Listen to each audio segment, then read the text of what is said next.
Connect news media ताबीरिबसिंगबु तरामना ओक्चरी फीफा वर्ल्ड कप माई पाखरबा मतुंगदा अर्जेंटीना की financial governing body star player Lionel Messi की फोटोबु करेंसी नोट हापनबा प्लान तौरी।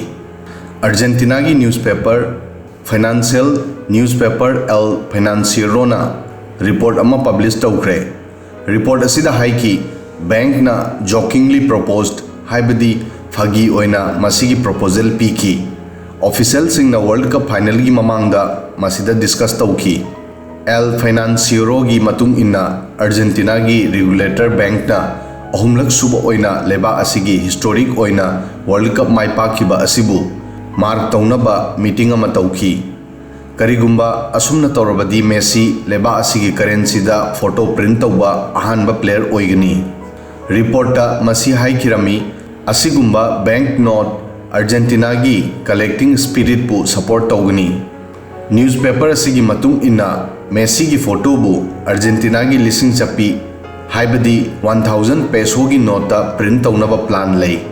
लुपा 10 की नोट की हौना प्रिंट तौबा ऑफिशियल सिंह पामी मरमदी मेसी की जर्सी नंबर सु 10 नी।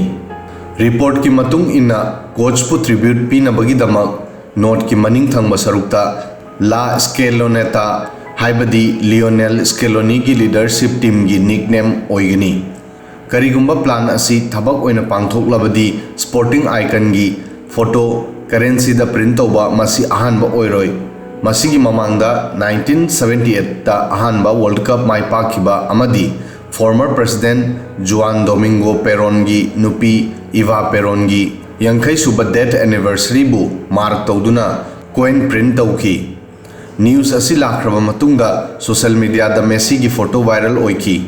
पिक्चर सिंग असिदा अर्जेंटीना की 1000 पेसो हाइबदी लुपा लिसिंग चप्पी की नोट मेसी उबा फंकी। ट्विटर यूजर अमना पिक्चर शेयर तौदुना इरमी मेसी की 2022 वर्ल्ड कप ता माई पाकलबा मतुंगा अर्जेंटीना की पेसो करेंसी दा महा की फोटोग्राफ प्रिंट तौनबा प्रपोजल लई। 1000 पेसो की नोट लियो की फोटो प्रिंट तौगनी। वीडियो असिदा ngasi gi di matang aswai fawudang thagachari।